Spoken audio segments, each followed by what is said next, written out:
Pronto, começou a gravação. Bom, pessoal, boa noite a todos e todas. Hoje nós teremos a aula de Mariane Costa Matos, sobre a questão da democracia e da justiça juntas. A Mariane, ela fez graduação em comunicação social e em estudos de mídia, e ela fez na Universidade Federal Fluminense, e ela também fez um mestrado na Universidade Federal Fluminense, cuja dissertação se chamava A Dimensão Normativa da Comunicação no Debate Teórico da Democracia, pensando os modelos representativos minimalistas competitivos. E ela fez doutorado no IESP, aqui na UERJ, com um sanduíche na University of Sussex, e o título da tese dela é Liberdade de Expressão e a Justiça dentro de um framework teórico da democracia, comunicação e legitimidade democrática. A Mariane sempre trabalhou com questões sobre as fronteiras entre democracia e justiça, ela é muito boa nisso, eu tenho certeza que nós teremos uma excelente noite. Vou dizer a mesma coisa que eu já disse na aula da Rosiane, é especialmente feliz para mim essa noite, porque Mariane foi me orientando, eu tive a honra de orientá-la, assim como eu tive a honra de orientar a Rosiane. Então, cá estamos, né, Mari? Então, a palavra é sua. E obrigada por estar abrilhantando o nosso curso. Obrigada pela apresentação, né? Eu ia perguntar quem foi que orientou essa maluquice aí, mas você já disse. É só para te responder, porque eu fiquei com a resposta na ponta da língua, e Stephanie lembrou a questão do PowerPoint, nada a ver. Mas eu tenho tentado usar PowerPoint porque Stephanie me disse que a gente é cobrado em concurso para usar todos os recursos didáticos, mas eu tenho preguiça. Agora, com a inteligência artificial, ajuda, né? Que a gente não precisa fazer muito, mas eu não sou muito fã, não. Mas, obrigada pelas palavras, obrigada pela apresentação. Realmente, há muito tempo eu penso democracia e justiça, sim. E agradecer o espaço, né, do curso para poder trazer um pouco das minhas reflexões, assim, desses últimos, sei lá, 10 anos de pesquisa, sobre essa fronteira, né? E aí, aproveitando para já alinhar o que eu vou falar aqui ao longo dessa aula, eu vou focar muito na relação entre democracia e justiça rawlsiana, né? E aí, para isso, eu queria começar lendo uma passagem de uma teoria da justiça, e aí eu peço desculpa porque meus livros estão todos em Aracaju, e aí a minha tradução, o livro com a tradução boa está lá. E aí eu peguei o digital, que é aquela tradução antiga que não é tão boa, e eu não sei exatamente se esse trecho tá ruim ou não, mas enfim, só para dar esse adendo. Mas eu vou começar com essa citação, essa passagem rapidinho. Eu ia compartilhar, mas é muito pouquinho, não precisa. Lá no meio do livro, Rawls vai enfatizar assim. Aristóteles observa que uma das peculiaridades dos homens é que eles possuem um senso do justo e do injusto. E que, de fato, o fato de partilharem um entendimento comum da justiça cria a polis. De forma análoga, pode-se dizer, tendo em vista a nossa argumentação, que o entendimento comum da justiça cria uma democracia constitucional. E aí, o que essa passagem diz para a gente, né? E aí eu queria, enfim, focar menos sobre Aristóteles e o que define a polis na antiguidade grega, e mais na analogia que Rawls traz, né? O que faz e estabiliza uma democracia condicional é menos o povo, o território, e mais um entendimento comum da justiça como equidade, né? Como que essas pessoas, nessa associação, nesse território, partilhando desse entendimento comum da justiça, constrói a democracia constitucional, né? E aí, nesse sentido, o Rawls, ele, no início de uma teoria da justiça, ele fala para a gente, né, que ele está pensando a justiça como equidade, tendo como base as concepções filosóficas de uma democracia constitucional, né? E para ele, as nossas liberdades, elas são mais firmemente embasadas quando derivadas de princípios com as quais as pessoas, a partir de um status de igualdade, podem concordar, né? E aí eu vou passar muito rapidamente esses princípios, porque eu vou os princípios da justiça como equidade, só para não ficar tão solto, e aí entendendo também que a gente já está no curso avançado, então provavelmente vocês já viram isso de maneira já detida e já conhecem de maneira geral. Mas, de maneira geral, o primeiro princípio da justiça é voltado para garantir o direito igual ao sistema de liberdades fundamentais, e o segundo, e aí simplificando muito, não me matem, é voltado para que as desigualdades sociais e econômicas estejam estabelecidas em benefício dos menos favorecidos, né? E aí, óbvio que os princípios são mais complexos que isso, mas eu quero, para o que a gente vai conversar aqui, essa breve passagem funciona, né? Então, esses princípios de justiça, eles são aplicados à estrutura básica da sociedade e não às pessoas, não necessariamente às pessoas, e visam a distribuição equitativa de liberdades, direitos, deveres e vantagens socioeconômicas. E o que eu quero que a gente se atente aqui agora nesse início é que a justiça das instituições, ela gera obrigações morais para os indivíduos e essa Constituição da democracia constitucional deve garantir a igual liberdade e a participação igualitária, né? Para Rawls, nesse sentido, a democracia não é somente compatível com as liberdades fundamentais iguais, como essas liberdades fundamentais, elas são imprescindíveis para uma democracia condicional ser justa, né? E aí, mais uma vez, o que eu quero que a gente se atente aqui agora é que o que ele está chamando querendo propor é uma concepção de democracia que vai além da igualdade puramente formal, né? Ou seja, Rawls e aí a gente está pensando em justiça, igualdade, democracia. Eu queria são vários elozinhos que eu acho que a gente precisa dar um panorama melhor para juntar esses elozinhos e ajudar a gente a pensar. Rawls está preocupado com a organização de uma sociedade fundada na igualdade fundamental, né? Isso a gente já viu. E o que isso quer dizer? Quer dizer que a sociedade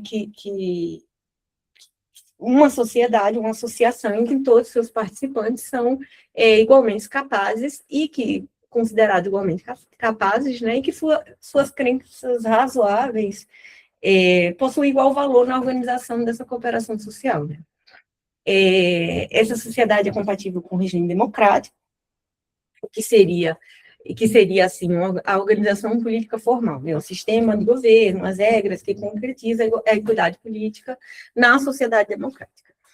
E aí, nesse sentido, o Rawls vai dizer que o regime democrático é a melhor maneira de alcançar um arranjo constitucional justo, né? Mas não é a única forma de organizar uma sociedade democrática, digamos assim. Mas ele estabelece uma certa relação de complementariedade, porque o regime democrático é considerado indispensável para que essa sociedade democrática alcance o ideal de justiça, né? E, como eu disse ali em cima, não somente as liberdades fundamentais compatível, a democracia é compatível com as liberdades fundamentais, como essas liberdades são imprescindíveis para que essa democracia seja justa, né? Então, tem uma relação de complementariedade aí, né? E aí, quando a gente pensa em um governo justo, né, um regime democrático justo, de modo geral, no senso comum, quando a gente está pensando, na verdade, em governo justo e regime justo, a gente associa muito a um governo democrático, né? Não só porque a gente aqui no Brasil e muito dos países ocidentais, a gente tem uma democracia razoavelmente consolidada em que algumas gerações já nasceram, já não experimentaram outras formas de governo, né? Então, de modo geral, o senso comum imaginário compartilhado é que a gente associa muito o governo democrático ao governo mais justo e mais desejável que a gente pode ter, né? E aí eu quero trazer essa questão aqui do senso comum para pensar exatamente como é que a gente pensa enquanto cidadão, pensa quando pensamos na democracia, né? Quais são nossas expectativas? O que está por trás dessa ideia, né?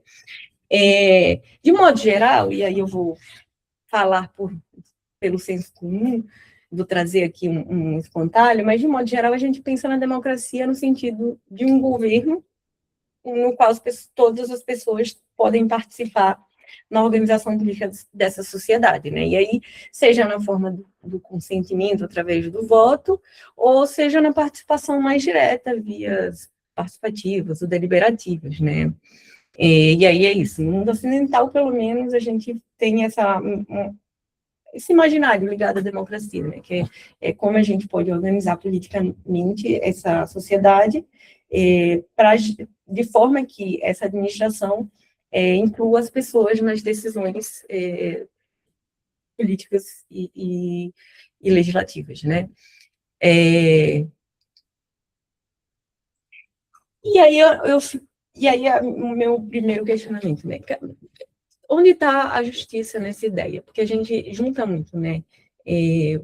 Que a democracia seria o regime mais justo, seria o regime mais desejado, e, de fato, se a gente for pensar que em outras formas de governo, talvez a gente não consiga justificar outras formas de governo dentro do que a gente espera desse ideal de participação nas decisões políticas e desse ideal de você organizar politicamente essa sociedade de modo que todo mundo, todos que são considerados igualmente aptos e que todas as suas crenças devem ser respeitadas de forma igual, possam participar dessa organização, né? E aí eu queria fazer um parênteses para a gente pensar junto, assim, adentrar um pouco mais nesse senso comum da democracia, né? O que seria essa democracia que tanto habita nossos ideais de sociedade, e o que seria essa justiça que essa ideia de democracia parece implicar, né? E aí a gente pode começar respondendo a primeira pergunta com mais outra pergunta, né? Tá, mas como é que a gente pode definir a democracia, né? Como já mencionei, a democracia é uma forma de governo, mas é também a forma que a gente uma forma de sociedade, né? Uma sociedade de iguais que pode também ser organizada politicamente, administrativamente em um regime democrático, né? Mas e aí nessa sociedade a gente partilharia fundamentalmente o status de igualdade, né? Tudo, como disse, todo mundo tem todo mundo é considerado igual e apto a exercer determinadas funções e até pensando assim, a exercer a própria representação. E aí, talvez isso ajude a gente a pensar, porque quando a gente fala de sociedade iguais, isso fica um tanto turvo para o nosso entendimento porque, assim, não é só uma divisão existe uma divisão, assim, né?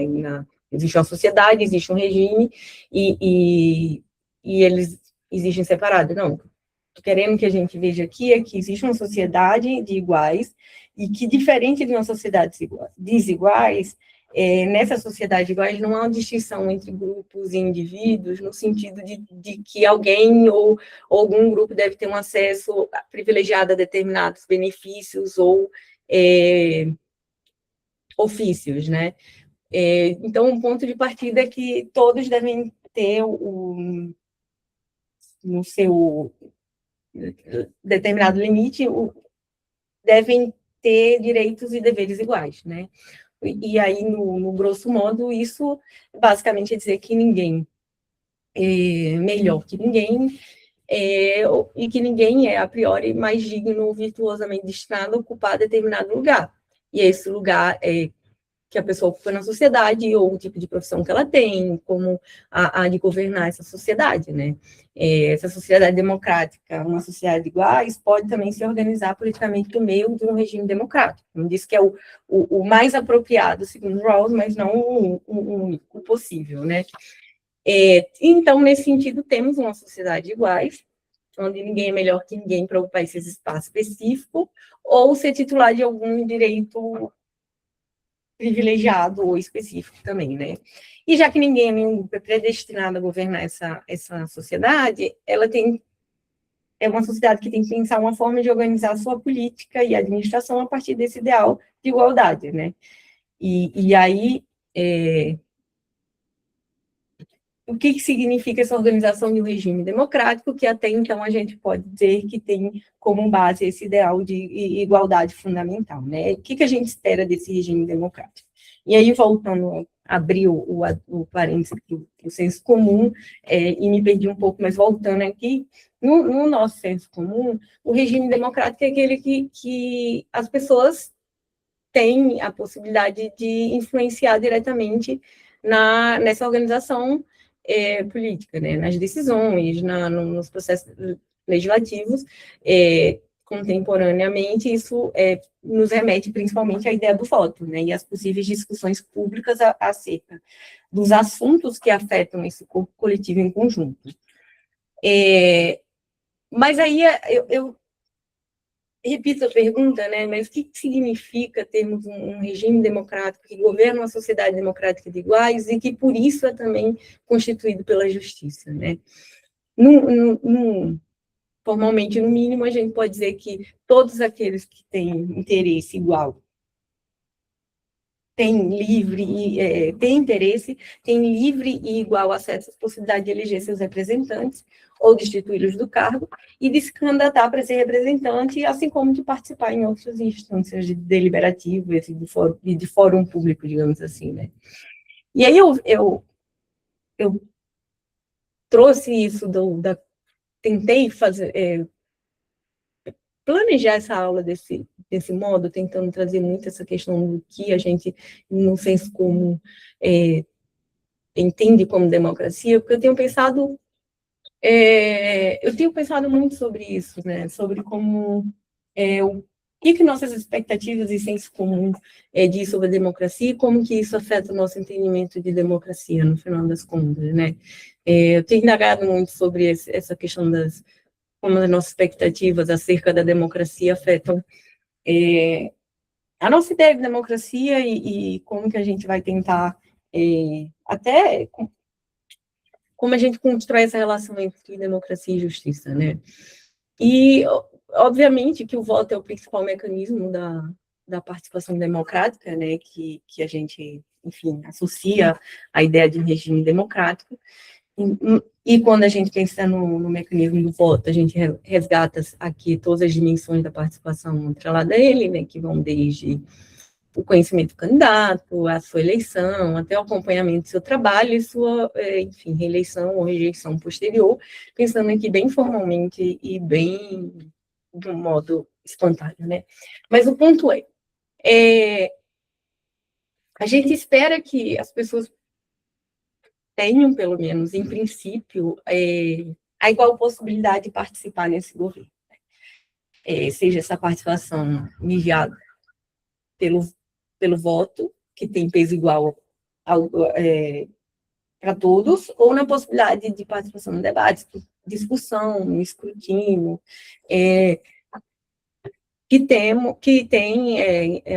normalmente o cidadão tem acesso para acompanhar o trabalho dos representantes eleitos e das instituições públicas, de modo geral, né? E por mais que a gente tenha dura crítica à democracia, a gente sempre teve, né, pensando no caso do Brasil, nos últimos 30 anos de democracia, a gente construiu bastante críticas e críticas severas. Ainda assim, a democracia é considerada como a melhor forma de governo, tendo em vista alcançar esse objetivo de ser um governo do povo, né, de todos, da multidão. E aí eu queria trazer aqui, de maneira geral,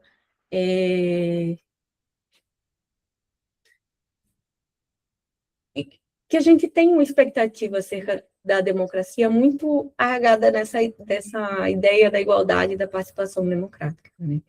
Na ideia de que todos somos iguais e, por isso, deveremos ter acesso à possibilidade igual de participar na organização política, administrativa da democracia ou da sociedade em que vivemos, né? E aí, onde é que entra, saindo um pouco dessa discussão mais do senso comum e do entendimento de democracia, eu queria puxar agora um pouco mais para Rawls, para pensar assim, né? E qual é o lugar da democracia na justiça de Rawls, né? Para pensar mais formalmente, porque acho que no início comentei, eu tinha planejado comentar, se eu não comentei, esqueci, mas tudo bem, eu comento agora, sobre como que ele está pensando a justiça como equidade a partir das concepções filosóficas de democracia constitucional, né? E qual é o lugar da democracia na teoria da justiça, né? E aí eu gosto de pensar começar dizendo que ela não é. A teoria da justiça de Rawls, ela não é uma teoria da democracia. Mas isso também não quer dizer que a democracia ela não tem um papel importante na teoria da justiça, né? Mas qual é esse papel?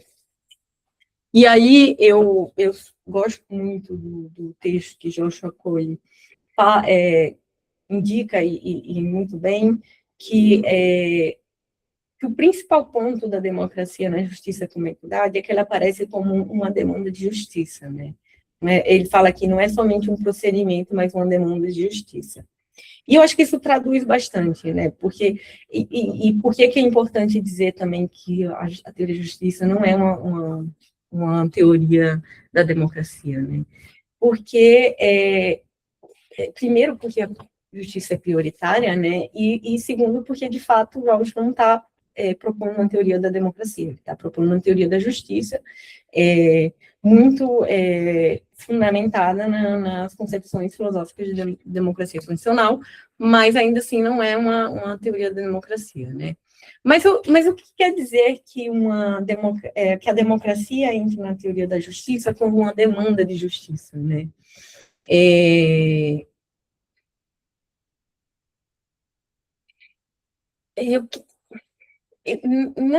uma teoria da justiça, o que o Rawls vai fazer é que ele vai estar recorrendo ao conceito de democracia para descrever os valores e instituições essenciais de uma sociedade justa, igualitária e livre, né? Ou seja, embora a democracia não seja o foco central da justiça como equidade, ele estabelece as bases conceituais e normativas, né? E aí que são exploradas e refinadas ao longo da obra e depois em obras posteriores, né? Eu só me dou uma água aqui rapidinho.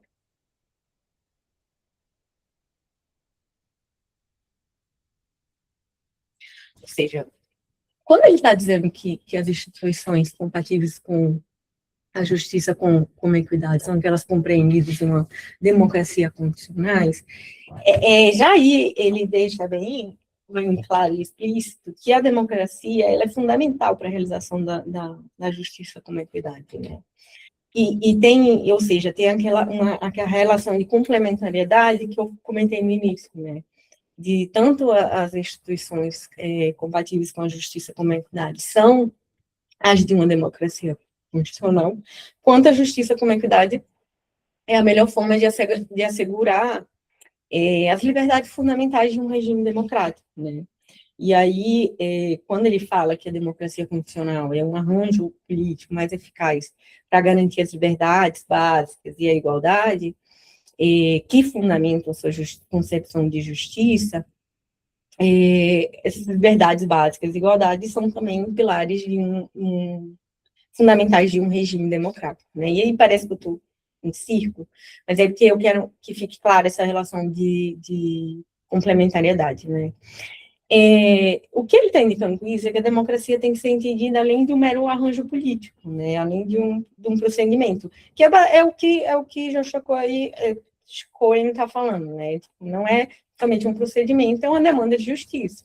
E a gente tem que pensar a democracia como estrutura política que assegura a administração política dessa sociedade, mas também como uma estrutura que carrega um elemento de justiça, né, que garante que seus valores mais básicos sejam assegurados, né. É isso, da mesma forma que o entendimento comum da justiça estabelece a polis no pensamento aristotélico, e aí só pensando naquela citação mesmo, sem me delongar de fato para um debate acerca da democracia grega, mas pensando a justiça como equidade é um entendimento comum que constitui essa democracia constitucional, né?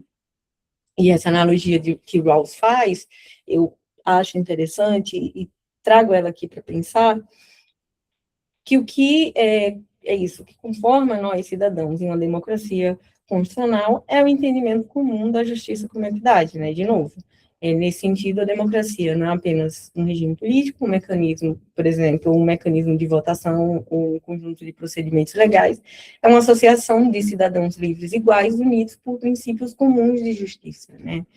E aí eu acho interessante, porque numa teoria da justiça, quando Rawls vai propor a sequência de 4 estágios para descrever como os princípios abstratos da justiça são aplicados às instituições reais e às leis de uma sociedade, ele vai, e aí ele está dentro de um esforço de pensar como é possível, como estruturar a justiça nas instituições básicas da sociedade, né? Ele vai pensar o processo constituinte, vai pensar como base a justiça deve ocorrer o processo constituinte deve ocorrer tendo como base a justiça com equidade e a estruturação de uma democracia constitucional, né? E aí nisso ele vai estabelecer os elementos relevantes, que vai autoridade do corpo representativo, sufrágio universal, leis justas, deliberação além do plebiscito, proteção constitucional, princípio da oposição razoável, oposição leal, por aí vai, né?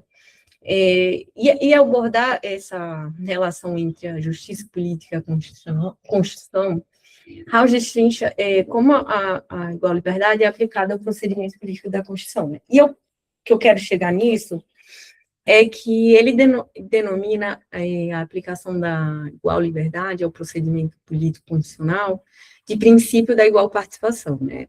E esse princípio da igual participação é definido pela oportunidade de participar e determinar o processo constitucional, né? Ou seja, a importância das liberdades políticas é dada em que a Constituição deve potencializar o valor dos direitos iguais de participação, né? Ele se pergunta, nesse sentido, como é possível assegurar o valor justo dessas liberdades para todos, né? E sua resposta é a proposição de um regime democrático alicerçado na liberdade de expressão e associação, na liberdade de pensamento e consciência, que são instituições necessárias para que os assuntos políticos sejam conduzidos de forma racional, e que isso não quer dizer que essas instituições garantam decisões racionais ou acertadas, mas que na sua ausência, a tendência é a predominância da irracionalidade, né? E eu estou fazendo essa digressão do que Rawls está fazendo ali, porque o que eu estou querendo pensar aqui com vocês, né, que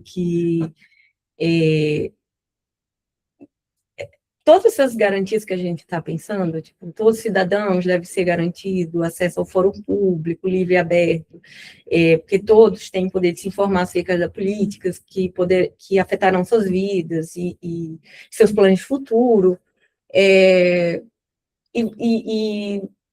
para que você tenha, por assim dizer, meios para você moldar ou influenciar esse debate público e, consequentemente, as decisões políticas de modo geral, né, e os processos legislativos também.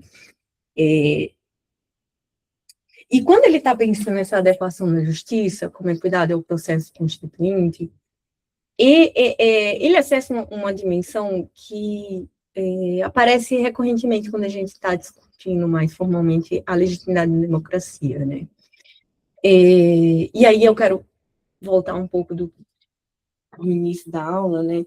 De pensar que essa legitimidade e aí Rawls, ele fala isso diretamente, não com essas palavras, mas ele fala que é uma legitimidade geralmente pensada no ideal da igual oportunidade de influenciar o processo político, né, constitucional ou legislativo, que estabelece as leis que devemos obedecer, e aí toda essa formulazinha que a gente já está, que já é bem, enfim, é amplamente recorrida para pensar a legitimidade da democracia, né.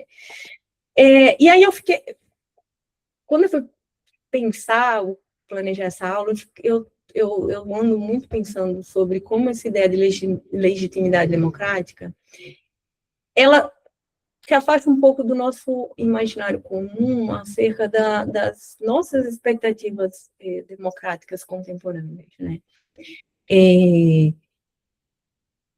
Porque, assim, pensando em que a gente está...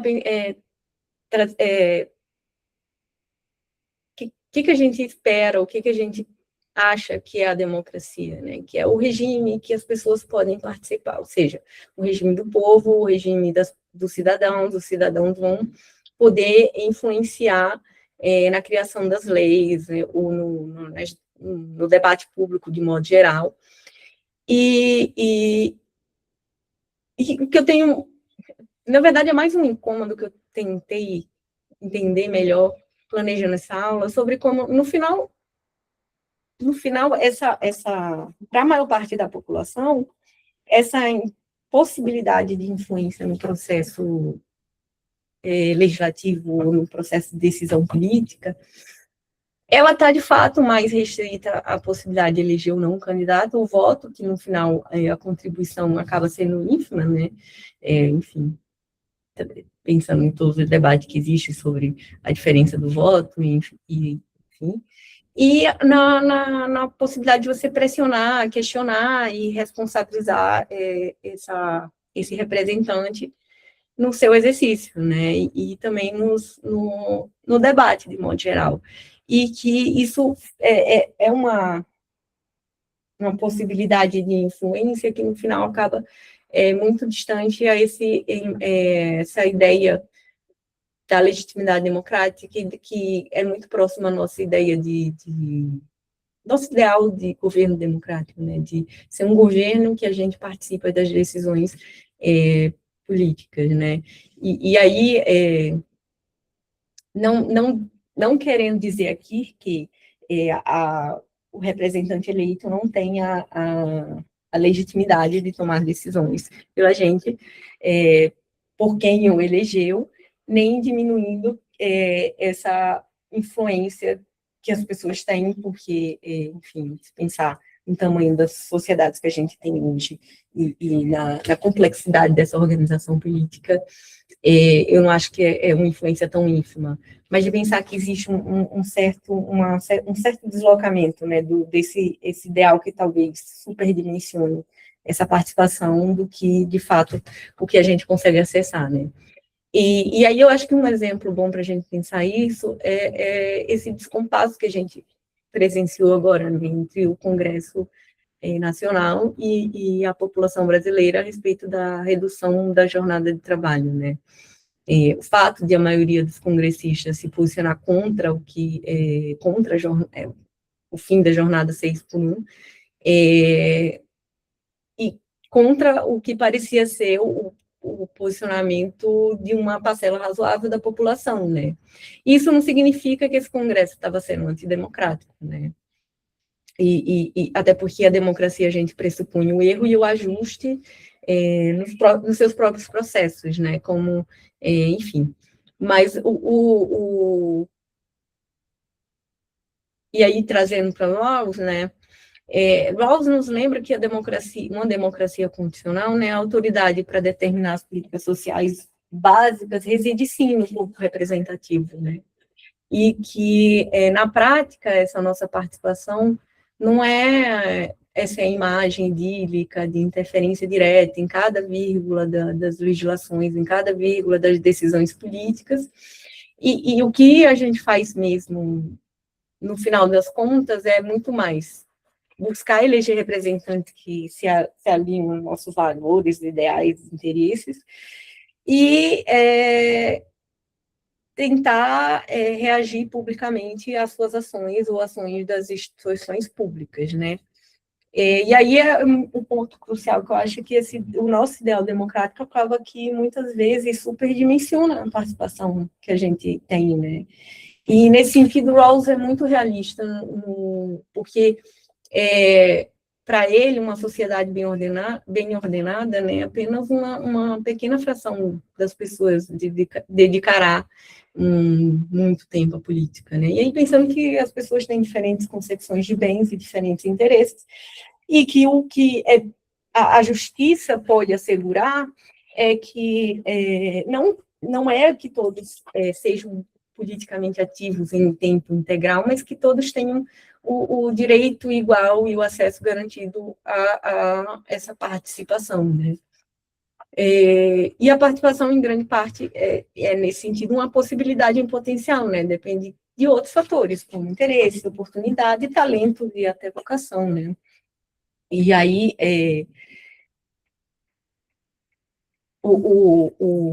essa imagem que eu trouxe do início, né, da analogia, mais uma vez, ajuda a trazer esse entendimento comum da justiça que constitui a nossa democracia. E esse entendimento comum da justiça coloca essa ideia de democracia também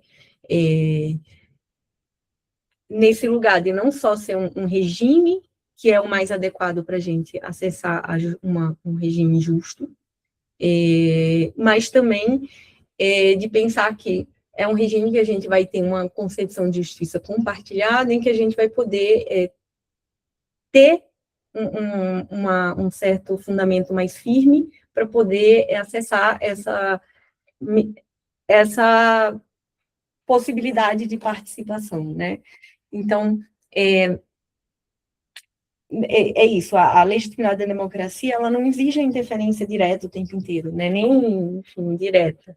Ela exige a segurança de vivermos sobre uma estrutura básica, estruturada em critérios de justiça, que respaldam os arranjos democráticos constitucionais em valores mínimos compartilhados, né?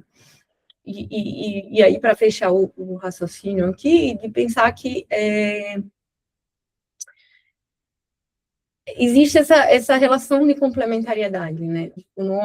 Rawls não está propondo uma teoria da democracia, mas a sua teoria da justiça é pensada a partir das concepções filosóficas da democracia constitucional e também proposta para essa justiça ser melhor realizada a partir da estrutura de um regime democrático constitucional, né?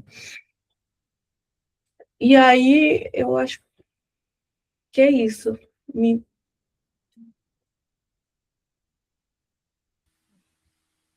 É isso? É isso. Então, muito obrigada. Pessoal, quem quiser fazer pergunta, pode levantar a mãozinha ou escrever no chat, se preferir. Eu vou começar fazendo uma pergunta para servir como aquecimento. Enfim. Mari, eu queria fazer uma pergunta sobre. Eu queria fazer. Na verdade, eu acho que eu queria pensar um pouco com você em três eixos, né? Pensando sobre o ideal de democracia em termos que são. Eu acho que são os termos da teoria democrática em geral, né? Eu acho que toda teoria democrática ela considera, de alguma forma,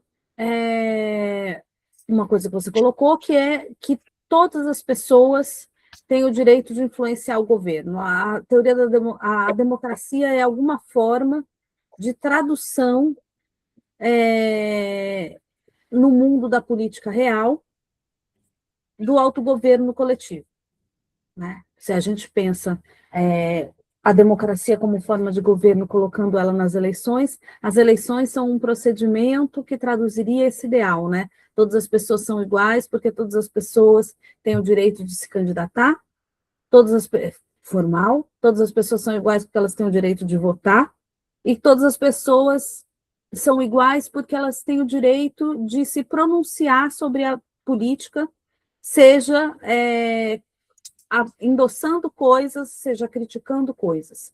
Né? É um direito de reivindicação, crítica, reclamação e busca de que as suas concepções sejam consideradas pelo governo. Né? Então, assim, acho que isso faz parte disso que você chamou de uma concepção, de uma das concepções cotidianas de democracia. Mas tem uma outra concepção de democracia, que é uma concepção de democracia que, né, pensando em como nós pensamos no cotidiano, porque você fez esse chamamento toda hora, né, é que as coisas são democráticas se as coisas da democracia levam a uma igualdade forte.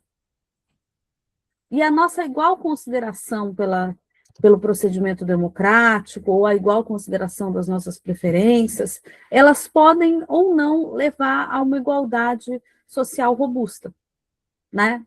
E a ideia de que uma igualdade social robusta é a democracia é uma ideia forte também. Né? As pessoas falam, se não tem paridade de mulheres e homens no Congresso, não é democracia, se tem genocídio da juventude negra, não é democracia, se tem violência na periferia, não é democracia. Quando as pessoas estão dizendo isso, elas estão reivindicando que não é democracia se não leva a um resultado igual. Né? Então, uma igualdade que não está nos sermos considerados na feitura do governo, mas uma igualdade de resultados.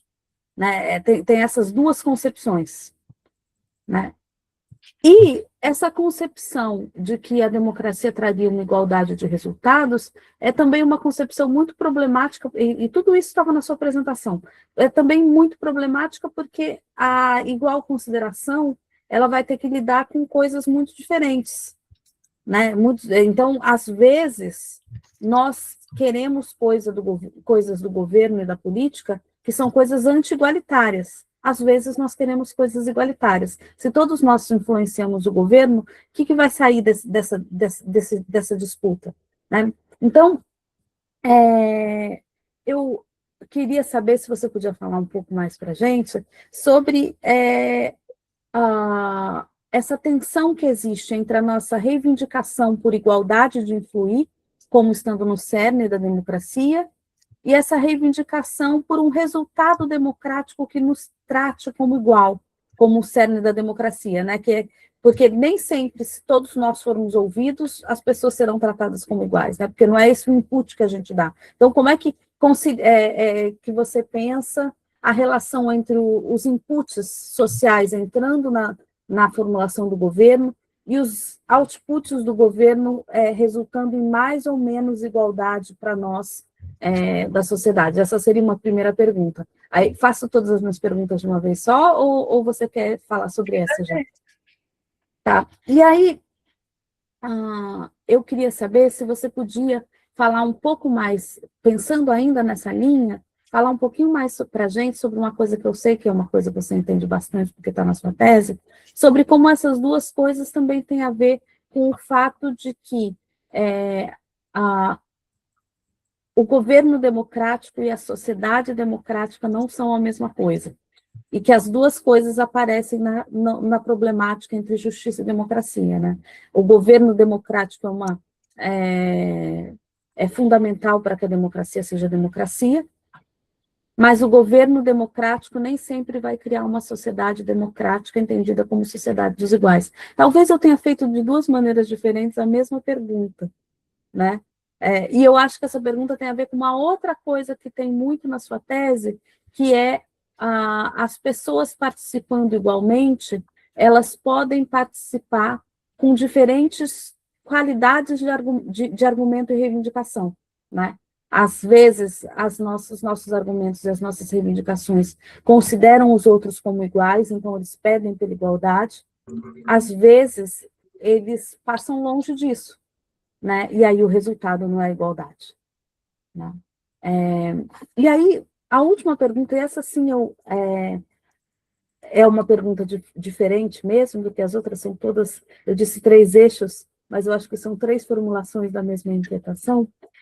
Essa outra não é exatamente uma inquietação, é um pedido de explicação para a gente do que é a democracia como demanda de justiça. A democracia como demanda de justiça é o fato de que apenas a democracia é compatível, como forma de governo, é compatível com a justiça, ou é mais do que isso? Enfim, mas é isso. Esse é um início. Depois a gente continua a conversa. Se não tiver mais perguntas, se não tiver mais perguntas, eu vou enchendo você de perguntas aqui para o pessoal. Deixa eu só ver aqui uma coisa que eu quero responder.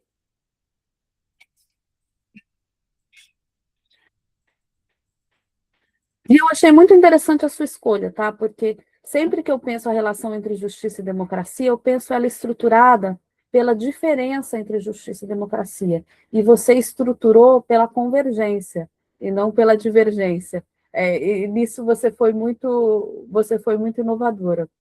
E isso tem a ver com Rawls, né? Porque você foi fazendo uma leitura da democracia, de certa maneira, por dentro do rawlsianismo, né? E eu acho que foi também por isso que eu tenho pensado, esse debate todo do Congresso me fez muito pensar sobre esse afastamento, né, entre o ideal de democracia e, no final, a nossa expectativa, né, de como que a democracia funciona. E aí, talvez eu tenha me levado para esse caminho. Tá, vou tentar responder aqui. De fato, eu tinha falado no início que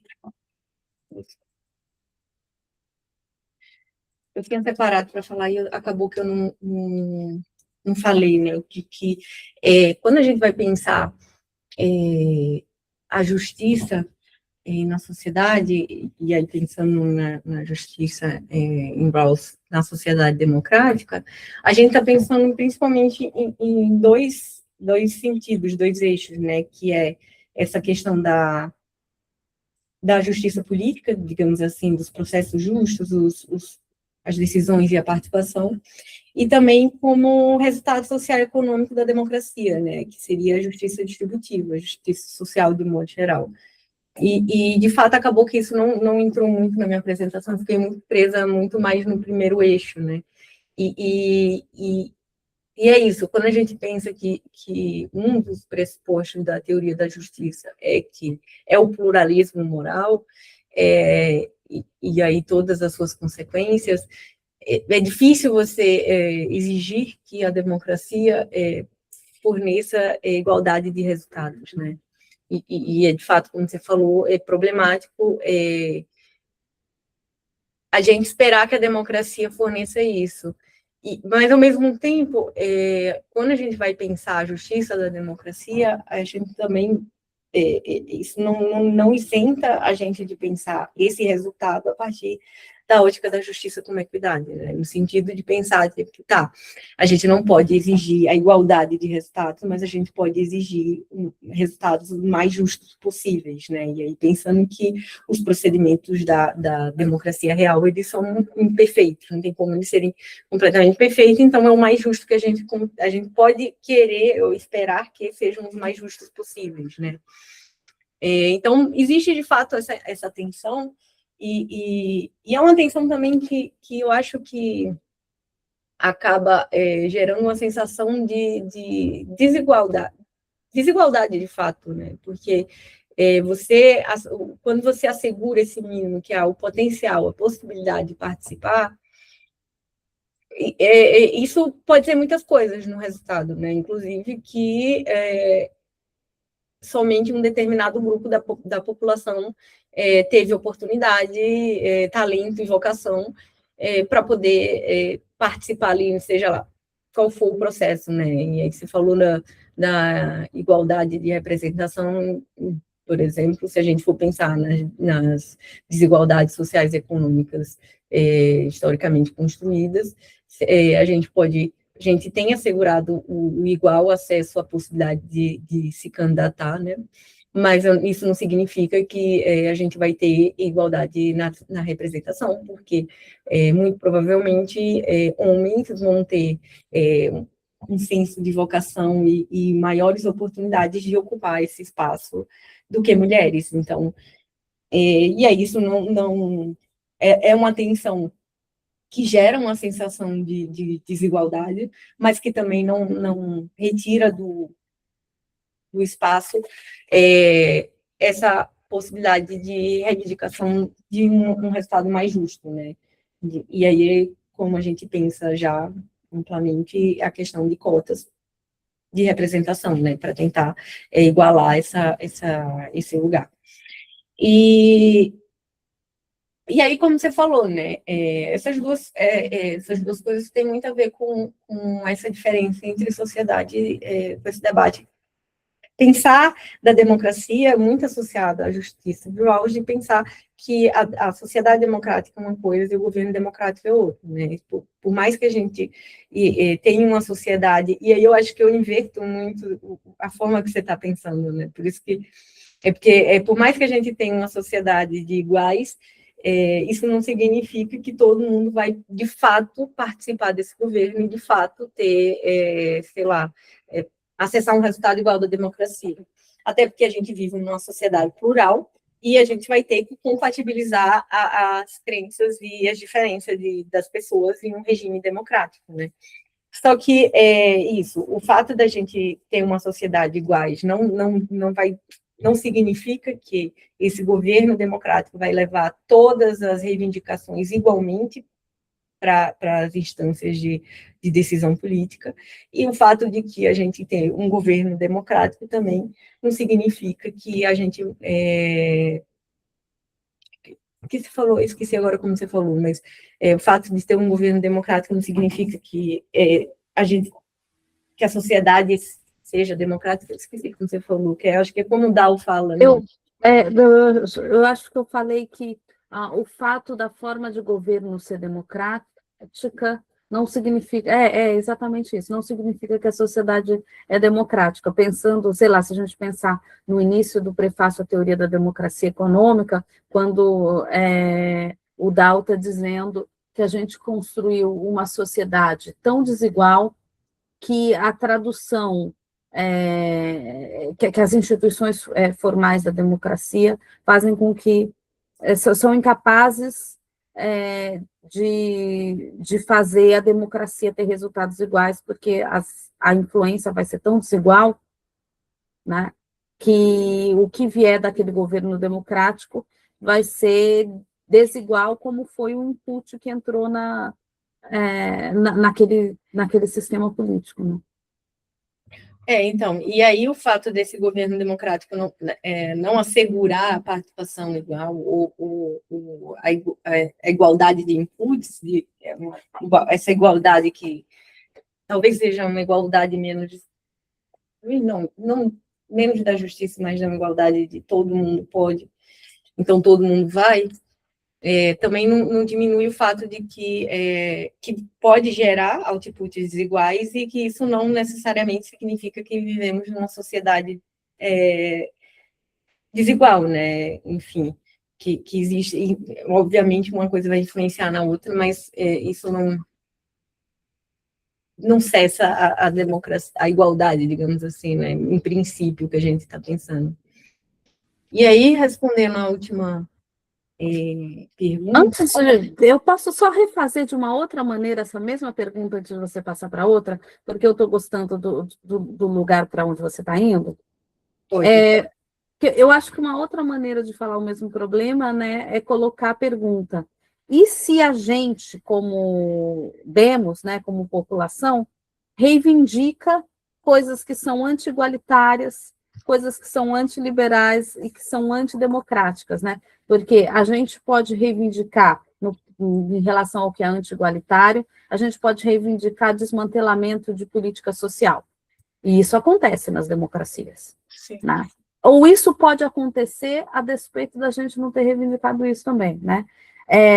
E se a gente reivindica que é antiliberal, por exemplo, essas pautas de costume que são extremamente antiliberais e restritivas de coisas na pauta feminista, na pauta antirracista e na pauta LGBTQIA+, né? Se a gente pede coisas em direção a uma concepção de família tradicional, né? Isso seria antiliberal, porque seria contra direitos civis, né? Então, anti-igualitário, eu estou dizendo, se a gente pede coisas contra os direitos sociais, antiliberal, se a gente pede coisas contra os direitos civis, e antidemocrático, e se a gente pede coisas que vão contra os direitos políticos iguais, né? Por exemplo, se a gente pedisse para as pessoas que não têm ensino médio completo perderem o direito de voto, né?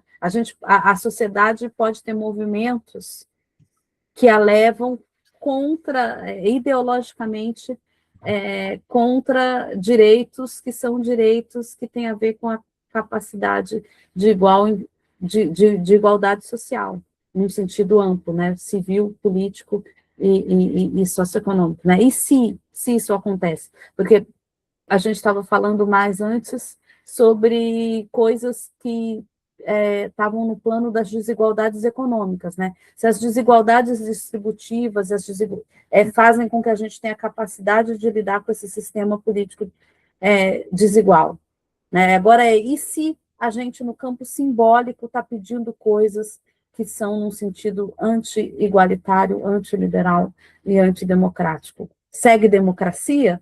Né? Porque aí a gente tem uma tensão entre a pauta da igualdade rawlsiana e da igualdade da justiça, né? E a democracia. Pensando numa sociedade ideal, assim, uma sociedade democrática ideal, a gente o ideal seria o debate ser livre para que a gente pudesse combater esse tipo de pensamento anti-igualitário e antidemocrático no debate, né? Mas aí, quando a gente bota traz para essa dimensão do mundo real que a gente vive, que tem desigualdades sociais, desigualdades econômicas, desigualdades de poder, né? Eu lembro muito de como uma vez a gente estava discutindo sobre desinformação e como que a gente foi por um caminho desse de pensar sobre como responsabilizar, né? Porque, assim, é isso, pensar de onde saem esses discursos e para onde está indo, porque, assim, se a gente estivesse falando de um debate público que, de fato, fosse igual, que as pessoas tivessem igual oportunidade de acessar e debater, eu acho que não teria problema em si de debates anti-igualitários e antidemocráticos existirem ali, né? Mas quando a gente está pensando em que esses debates muitas vezes são impulsionados por grupos de poder, e aí isso acessa um lugar muito problemático de que, de fato, isso pode atingir a base democrática da sociedade, né? E aí é um dilema democrático da própria liberdade de expressão, né? De tipo, que deve ser livre, mas aí quando a gente pode interferir, né? Mas eu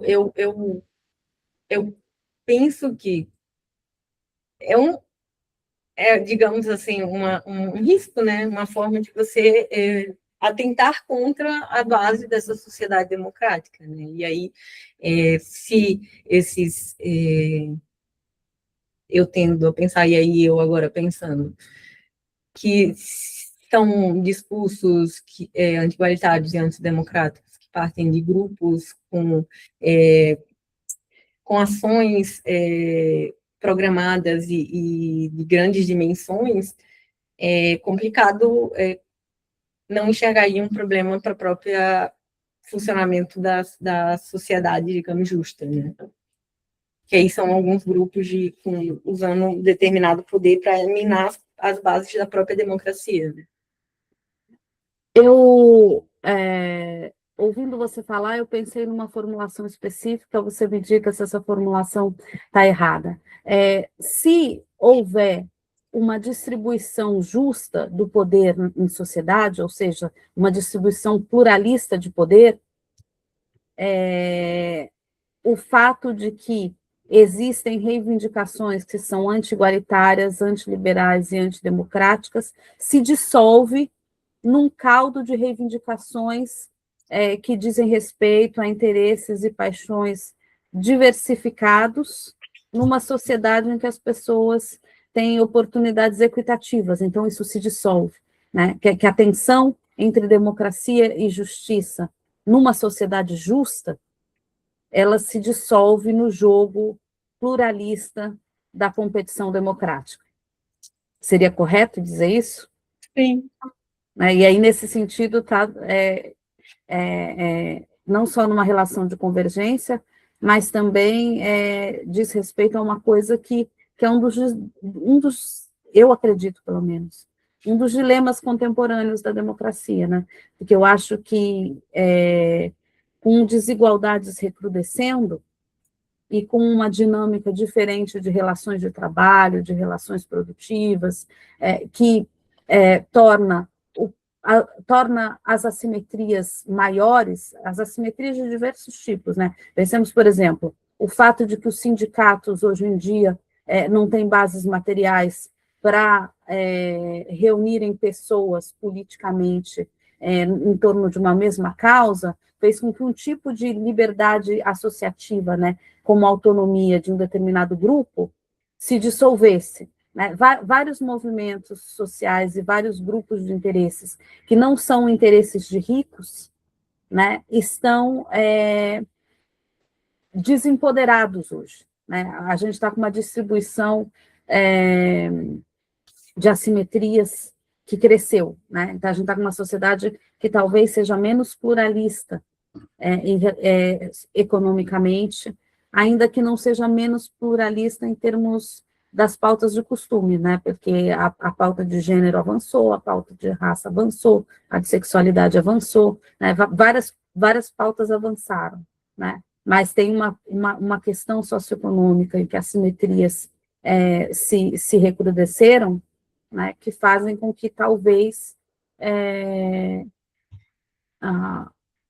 a democracia tenha ficado mais difícil, como falou o Dow, né?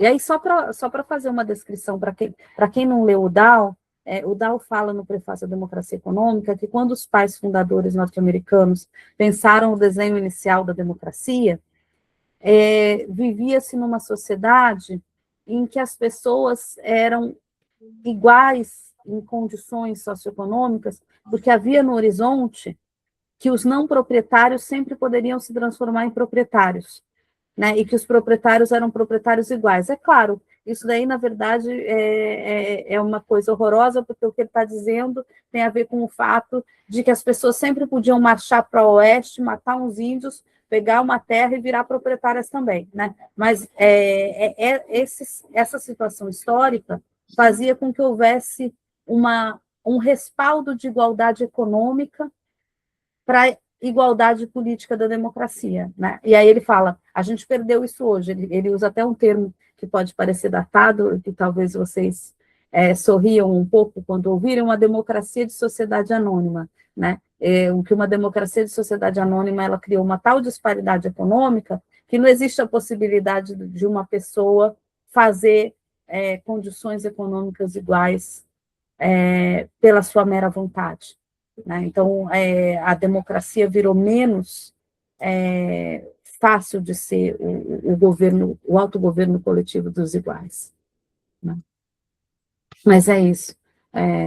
A outra pergunta era sobre demanda de justiça, né? O significado todo que estava imbuído na demanda de justiça, enfim. Mas não sei se você concorda com a última coisa que eu falei também. Se você quiser discordar antes de falar de demanda de justiça. Concordo, sim. Não, é que eu lembrei que tem um momento que Rawls fala, né, que a todo mundo deve ser garantido o acesso ao fórum público livre, enfim, porque todo mundo deve ter o direito de se informar e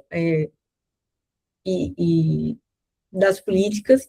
E aí ele fala que o problema acontece quando alguém usa os seus recursos privados para moldar o debate público, né? E que aí, nesse sentido, as liberdades protegidas pelo princípio da igual participação perdem muito do seu valor, E aí ele fala que exatamente o grande problema que, historicamente, os governos constitucionais têm enfrentado é o fracasso de assegurar o valor equitativo das liberdades políticas, né? Nesse sentido. E que não é tão distante desse problema que você trouxe. E aí, para fechar com a pergunta sobre o que é a democracia ser uma demanda de justiça, né? É justamente porque é isso, pensar que a democracia é a forma que melhor realiza a justiça com equidade, pensar que a demanda de justiça que há nisso é um governo que assegura o valor equitativo das verdades fundamentais, né? E que existe essa demanda de justiça por trás dessa estruturação desse governo, né? Enfim, desse regime democrático, dessa democracia constitucional, né? Que aí deu para entender? Sim, deu para entender. Pessoal, querem fazer perguntas? Sintam-se à vontade. Mari, então fala para a gente um pouco, de novo fazendo referência à sua tese, o que a justiça e a democracia requerem de um sistema de liberdade de expressão? Nossa, que a justiça e a democracia requerem um sistema de liberdade de expressão. Em princípio, o que a justiça e a democracia existe no sistema de liberdade de expressão é o acesso igual à oportunidade de se comunicar e se informar, né? E eu tenho. E aí, só que é isso, né?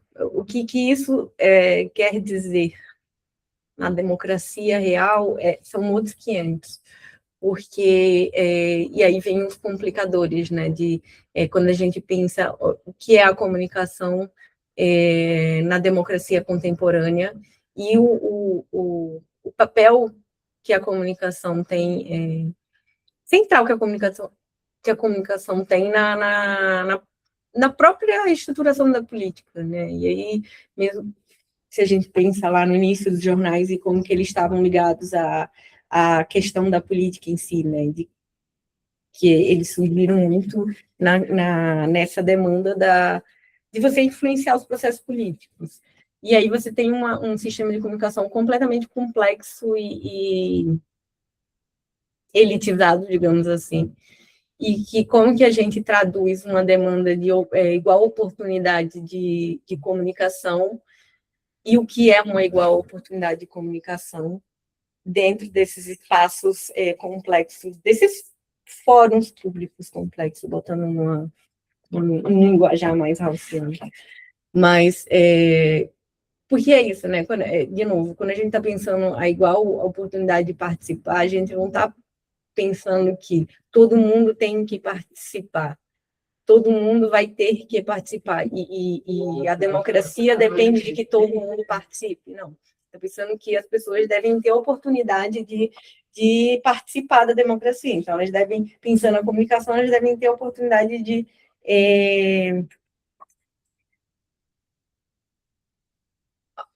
comunicar minimamente as suas ideias, as suas inquietações, de se informar sobre as políticas que afetam a sua vida e de debater essas políticas, né? E aí, quando a gente pensa a liberdade de expressão e na democracia e quais seriam, como que a gente pensa ela pela ótica da justiça, aí de novo a gente vai para esse exemplo dos discursos antiliberais e antidemocráticos, né? Que uma sociedade ideal, um fórum público justo e acessível a todos, a gente pode falar que a liberdade de expressão deve ser livre e as pessoas devem debater o tanto quanto possível, de modo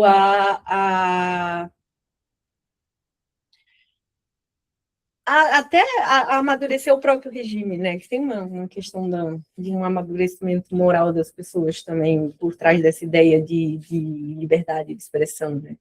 Mas quando a gente está falando de uma sociedade que é historicamente baseada em desigualdades sociais, econômicas e até políticas, que deturpam a igualdade no fórum público, é difícil a gente enxergar como que a gente assegura essa justiça da liberdade de expressão, né? E aí eu acho que o discurso da extrema-direita é bem indicativo, né, de, de como isso é um dilema, né? Porque, assim, é um discurso ativamente antidemocrático, de fato, né? E que o nosso primeiro impulso é a censura, porque é um discurso compartilhado impulsionado por, enfim, por outros poderes, que são poderes econômicos e poderes, até poder, digamos, comunicacional que a direita tem hoje em dia. E que, no final das contas, afeta a nossa, a próprio ideal, forma da democracia, né? De como que a gente alcança essa democracia na sociedade. Mas é a pergunta de milhões, né? Como garantir igual liberdade de expressão nesse mundo, digamos, não tão, como você colocou,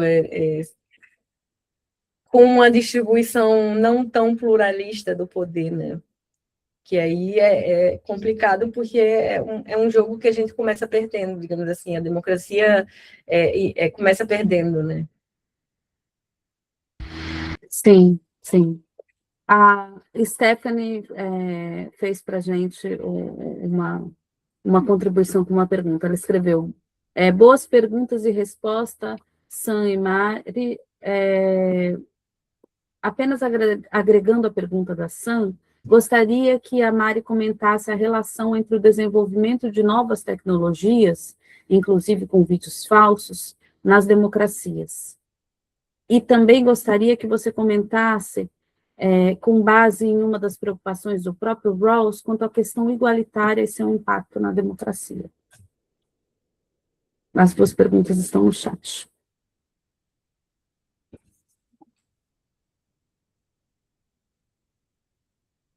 Questão igualitária e seu impacto na democracia.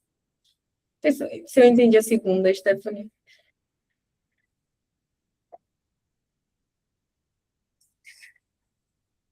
Eu acho que a questão igualitária é a questão distributiva. Eu acho que ela quer que você comente o impacto da questão distributiva na democracia, se eu tiver entendido corretamente.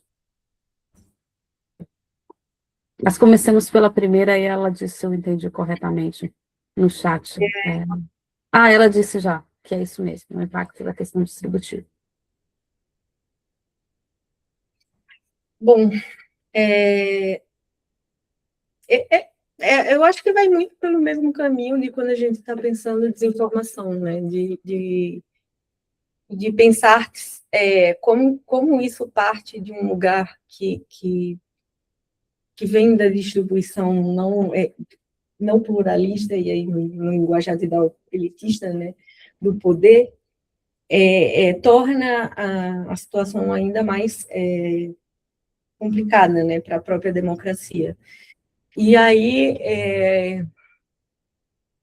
eu não sei o que a gente... O que pode... Porque, assim, como que a gente pode pensar essa relação, né, do desenvolvimento de novas tecnologias? O desenvolvimento de novas tecnologias geralmente vem acompanhado de uma certa reação meio desesperada, né, do quanto que isso pode impactar na nossa vida, que nos últimos anos, assim, a exemplo da desinformação, eu acho que a gente acaba se alarmando muito mais do que depois o sentimento vai se acomodando, né, de como que a gente lida com isso e como que isso de fato afeta a democracia. E é isso, né? Da mesma forma que a desinformação inicialmente trouxe essa nova dimensão da preocupação, né, da própria, acerca até dos próprios, da legitimidade e da segurança em relação aos próprios procedimentos democráticos, né? E aí a gente enfrentou, por exemplo, a primeira eleição de Trump e o Brexit, que foram dois marcos importantes para pensar a desinformação, como a desinformação afetou, né, os resultados da democracia, e afetou, digamos assim, um procedimento muito consolidado que é o voto, né? E que trouxe informação errada para as pessoas e muitas delas, que a gente não pode afirmar, né, que todo mundo votou assim, mas muitas delas votaram com informações que eram ou falsas ou imprecisas na mão, né?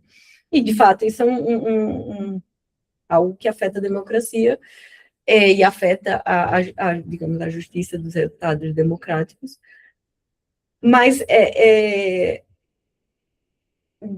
logo em seguida, a gente também já desenvolveu tecnologias e formas de responder a esses perigos, digamos assim, à democracia, né? Que eu acho que existe, que a gente tem que pensar que essas tecnologias, elas também não funcionam só numa via ou no vácuo, né? Que a sociedade está pensando ativamente em como mitigar a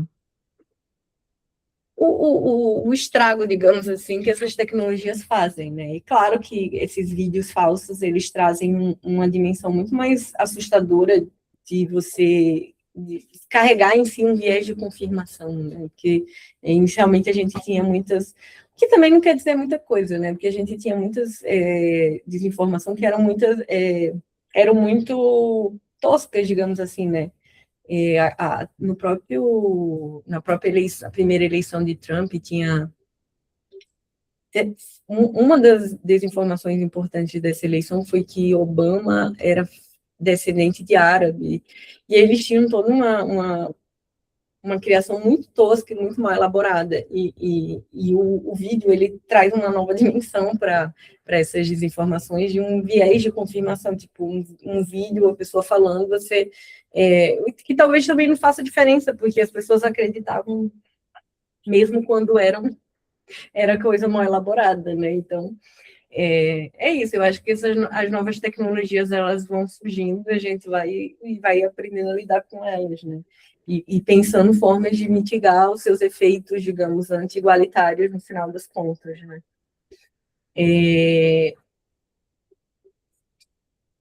E aí, para pensar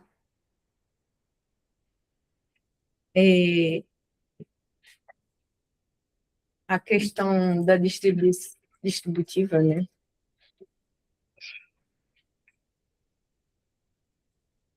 é, É isso, eu acho que essa relação entre democracia e justiça, e aí, talvez voltando um pouco ao que retomei ali sobre a democracia ser uma demanda de justiça, traz também essa preocupação da questão igualitária, né, da distribuição, na questão da justiça distributiva, digamos assim, né, que você tem uma estrutura básica, instituições democráticas básicas que funcionam com base em princípios mínimos de justiça que estão preocupados com o resultado social e econômico da democracia, né? Como que a gente ajusta esses resultados. E aí, mais uma vez, isso não quer dizer que os resultados da democracia vão ser puramente iguais, e todo mundo vai ter o acesso, vai ter um resultado igual, que eles vão ser justos, mas que a gente vai ter um resultado que, a princípio, é proveniente de uma estrutura baseada na justiça e que dá a oportunidade da gente reivindicar a justiça perante essas instituições, né? Nesse sentido, a gente pode, diante de um resultado justo, a gente pode reivindicar com base nos próprios princípios de justiça. Rosiane, desculpa, Mariane, um último comentário aí, se você quiser, você comenta. Eu e o João estamos fazendo uma coisa que talvez você goste, eu e o João Férez. A gente está fazendo um trabalho sobre uma exploração teórica sobre a possibilidade da integridade da informação ser um requisito de democracia, em teoria normativa, né? A partir da ideia de que, sem algum grau de integridade da informação, né, não há possibilidade das pessoas formarem preferências de modo íntegro, né? Uma liberdade de expressão que permite políticas de desinformação, não notícias falsas de modo mais ou menos calculado, né? Porque a notícia falsa não é um fenômeno novo, né? De certa maneira, o que a gente tem de novo é uma capacidade de política de desinformação com manipulação deliberada de notícias falsas que enviesem o debate político e que está posta por novas tecnologias, né? Então, a ideia de que, normativamente, temos que defender um tipo de regulação da liberdade de expressão que impeça a proliferação de políticas de desinformação. Enfim, se você quiser comentar, senão, acho que podemos ir encaminhando para o fim. Deixa eu ver se tem mais alguma pergunta, eu acho que só teve o agradecimento, só lá o agradecimento da Stephanie. Mas, enfim, se você quiser dizer que você tende a concordar ou discordar dessa linha de argumentação. Deixa eu só olhar aqui. Não, eu ia falar que esses dias eu estava revisando um artigo para publicar, e que eu estava, enfim, um artigo que não é novo, mas que eu estava revisando porque que justamente eu estou pensando muito sobre a informação, né? Porque é isso, uma das coisas que essas políticas de desinformações fez a gente olhar foi para a importância da informação em si, né? E aí,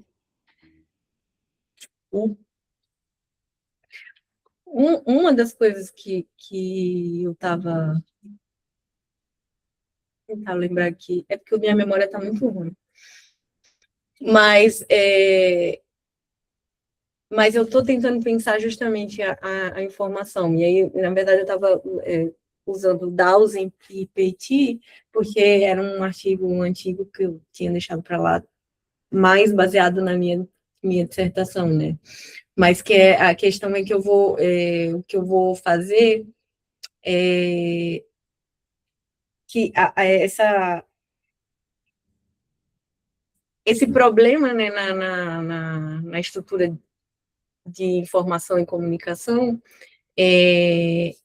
acaba enfraquecendo a premissa do modelo de democracia deles, né? E eu acho que dá para pensar isso de maneira geral, porque no final das contas, se você tem informações corrompidas, pensando aí na democracia de Dawes, que é a democracia da escolha racional, né? Você não consegue fazer propriamente uma escolha que otimize as suas preferências, digamos assim, né? Não pensar no modelo econômico e no modelo de PG você não tem acesso a recursos suficientes para você acessar a contestação e até o próprio modelo, o próprio Estado democrático de direito no seu funcionamento básico, né, que ele propõe.